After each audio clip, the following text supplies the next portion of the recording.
Bonjour, on dit une image vaut 1000 mots, eh bien on va faire mieux que ça, on va faire une vidéo. Je vais faire une courte vidéo qui va vous montrer comment on peut utiliser la plateforme Rétroaction. Je parle pour une nouvelle association par exemple de soccer au baseball qui désire commencer à utiliser la plateforme. Eh bien vous allez voir, en quelques minutes je vais vous montrer qu'est-ce qu'on peut faire.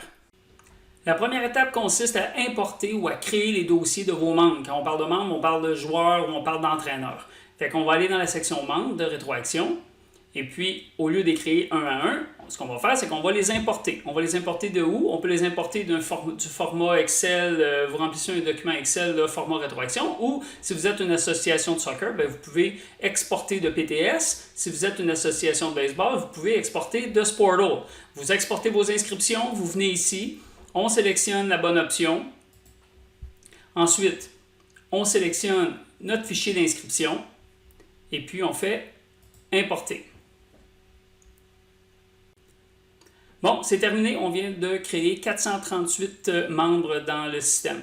Alors, chaque carte ici représente le dossier d'un joueur ou éventuellement d'un entraîneur, d'un gérant. Le dossier d'un joueur va aussi être bonifié année après année. On conserve toujours le dossier du joueur, fait qu'on est capable de savoir tout le cheminement de ce joueur-là à l'intérieur de notre association. Si on l'a évalué, on va voir tous les résultats d'évaluation. Ensuite, quand vient le temps de communiquer avec vos membres, bien, vous avez le lien, envoyer un message que vous allez retrouver dans les groupes, dans les activités ou ici dans la section membres, qui vous permet de communiquer, d'envoyer des messages par courriel à tous vos membres très rapidement. Fait qu'on clique sur le lien, vous pouvez choisir de qui vous l'envoyez. Mettons, c'est de mon association ou moi, je suis un directeur technique, ça va mettre ma signature, mettons, directement. Je tape mon message. Et puis, je fais envoyer, puis le message va être envoyé à tous mes membres. On voit ici 438 personnes et potentiellement plus que ça si on a le courriel du papa et de la maman, comme je disais. Bon, maintenant qu'on a les membres, on passe à la prochaine étape, c'est la création des groupes. Fait que, par exemple, on prépare nos camps de sélection. Fait qu'on va aller dans le groupe, on va faire créer.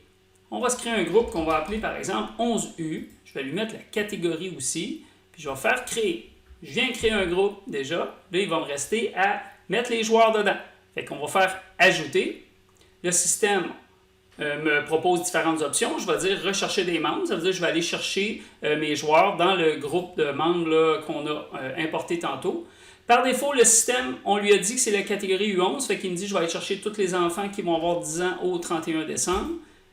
Je fais suivant. Le système me dit, tu as 39 joueurs qui correspondent à cette catégorie-là. On va tous les prendre, on les envoie dans le groupe et on fait sauvegarder. À chaque fois qu'on assigne des joueurs, le système va nous offrir de notifier les parents ou les athlètes pour leur dire, attention, vous faites maintenant partie d'un groupe.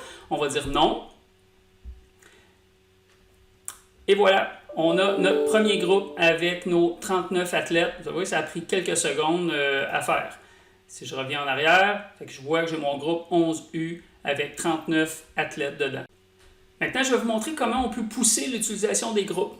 Maintenant qu'on se crée, on commence notre camp, on a deux groupes. On va appeler ça, par exemple, le groupe bleu, toujours la catégorie 11U. On va lui donner la couleur bleue. Puis on va se créer un autre groupe. Je vais dupliquer celui-là, juste rapidement. On va l'appeler rouge.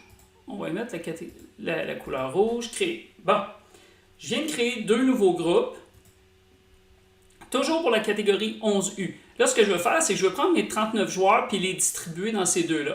Fait que ce que je peux faire assigner des membres dans mon groupe bleu et rouge, suivant. Je vais dire, je vais aller chercher dans un groupe qui existe déjà.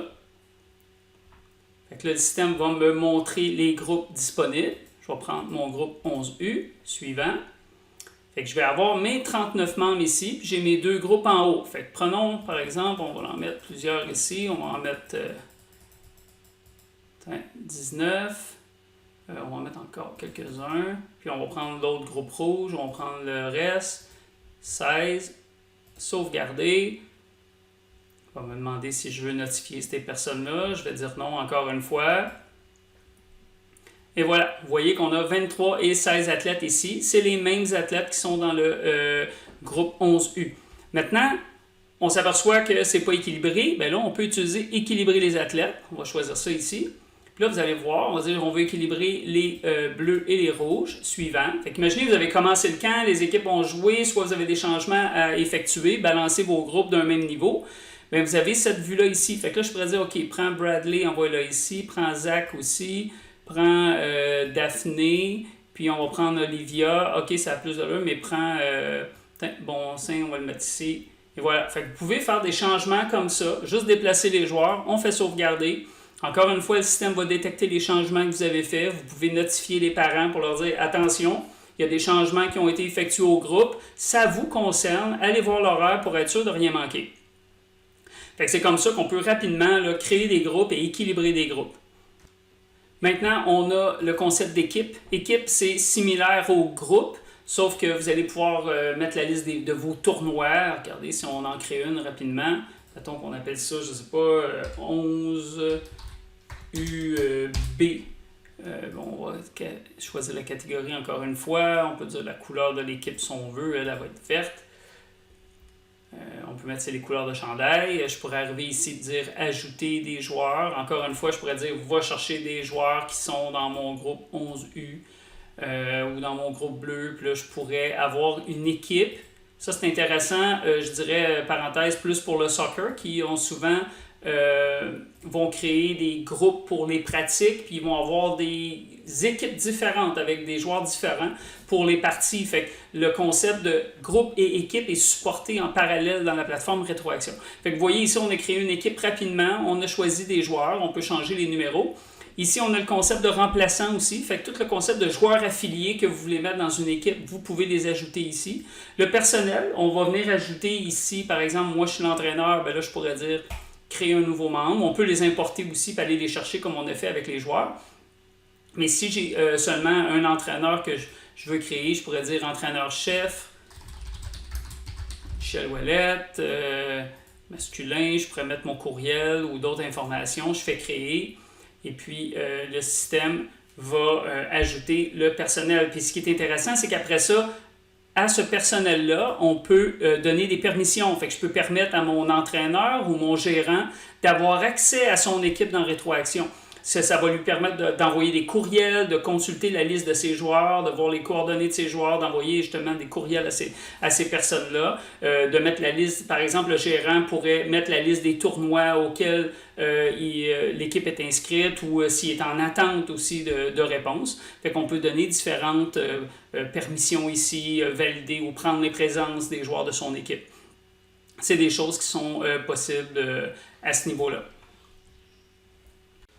Maintenant, on va dans la section activités. Les activités, c'est quoi? C'est votre horaire, c'est vos pratiques, les entraînements, les rencontres. C'est ici qu'on va retrouver la liste. Puis c'est aussi une partie que les parents vont pouvoir consulter, soit directement sur la plateforme web ou avec l'application mobile Rétroaction qu'ils peuvent télécharger, qui leur permet de voir tout l'horaire et aussi indiquer si l'enfant, le joueur, va être présent ou pas aux activités de l'association. On va se créer une première activité. On peut créer des activités à l'unité ou on peut importer un Excel, format Rétroaction, ou vous pouvez aussi exporter de PTS ou d'un autre système comme Sportal, puis on pourrait importer vos activités automatiquement en un seul coup. Là, on va créer une activité. On va dire que c'est une rencontre. On va dire aujourd'hui. On va mettre ça un petit peu plus tard. On va mettre ça à 18h ce soir, par exemple. Catégorie 11U. On va choisir un endroit, on va dire Centre Bell, puis on va faire créer. Fait que si je fais ça, après ça, le système me dit OK, c'est beau, on a une rencontre, mais c'est qui? On va choisir des groupes, on va dire c'est les bleus et les rouges qui vont s'affronter. Fait que là, mon activité est créée, mais là, je pourrais dire que c'est les rouges qui visitent si je voulais. Fait que là, je pourrais dire assigne les bleus comme groupe local. Il va faire le switch en haut. Puis même une fois sur place, on pourrait dire ah ben tiens, le vestiaire. On va dire que c'est le vestiaire numéro 4 pour les bleus. Puis je pourrais aller voir les rouges, la même chose, puis assigner un vestiaire. Puis dire aux autres, c'est le vestiaire numéro 9. Fait que c'est de l'information qui va être visible directement sur l'application mobile par le parent ou lorsqu'il va arriver sur place. Fait qu'une fois qu'on a préparé les équipes comme ça, eh bien, on est prêt à prendre les présences. Fait que quelqu'un de votre association à qui vous allez donner les droits, ou l'entraîneur, le gérant, ou les parents vont le faire, ou les athlètes vont le faire, mais quelqu'un de votre association peut aller dans Rétroaction, puis lui-même, après ça, indiquer qui est présent ou qui est absent. Fait qu'Ismaël, c'est beau, Ismaël est présent. Olivia est absente aujourd'hui. Pourquoi? On est en isolement à cause de la COVID-19. Quand on choisit l'isolement ou COVID-19, automatiquement, votre association est informée par un courriel. Les dirigeants de l'association vont le savoir automatiquement. Fait qu'ici, on peut mettre les présences de tous les joueurs. C'est aussi simple que ça. Fait que vous, après, comme association, vous êtes capable de sortir des rapports pour savoir quels sont les joueurs qui étaient présents, genre à vos pratiques, à vos games. Un entraîneur peut arriver aussi ici. Si moi, j'arrive et je dis, bon, je veux envoyer une notification ou envoie donc un courriel aux 35 personnes là, qui n'ont pas répondu encore, qui n'ont pas indiqué s'ils allaient être présents. Fait qu'il y a des choses comme ça là, qui sont possibles là, très, très rapidement. Maintenant, ce qui est intéressant avec la plateforme Rétroaction, c'est que vous pouvez l'utiliser pour faire vos camps de sélection ou n'importe quelle évaluation que vous voulez effectuer durant l'année. Fait qu'on se rend dans la section évaluation ici. Puis on va simuler par exemple un camp de sélection. Fait qu'on va faire créer un contexte d'évaluation. On va l'appeler camp 11U. On va choisir un type, camp de sélection. On va choisir la catégorie U11. Puis j'ai déjà préparé un formulaire pour la démo que j'ai appelé test technique avec seulement 3-4 critères à évaluer. Ici, je vais dire que c'est les joueurs que je veux évaluer pour ça. Puis on a différentes options. Est-ce qu'on veut que ça soit anonyme? Est-ce qu'on veut que ça soit une évaluation commune? Tout ça. Fait qu'il y a beaucoup de possibilités. On va juste faire créer. Ensuite, qui on va évaluer? Fait qu'on va faire ajouter des groupes. Puis je vais choisir notre groupe 11U. J'aurais pu choisir aussi bleu-rouge, c'est la même chose. C'est les 39 mêmes joueurs. Mais là, je vais choisir le groupe 11U. Fait que le système ici qu'on veut, durant notre camp de sélection, évaluer les 39 joueurs qu'on voit ici. Maintenant, il nous reste simplement à inviter nos évaluateurs. Fait que pour faire ça, ce qu'on fait, c'est qu'on va ajouter, on va écrire le courriel de la personne. On va faire chercher, puis on va dire oui, je vais inviter Michel. J'enverrai pas de courriel à Michel parce que c'est moi puis je suis déjà au courant. Sinon, on laisse cette option-là cochée puis la personne va recevoir une invitation qui dit l'association vous invite à venir évaluer le camp 11U. Je fais ajouter.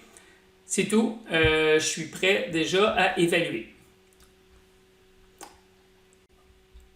Je vais en profiter, je vais ajouter tout de suite un autre évaluateur.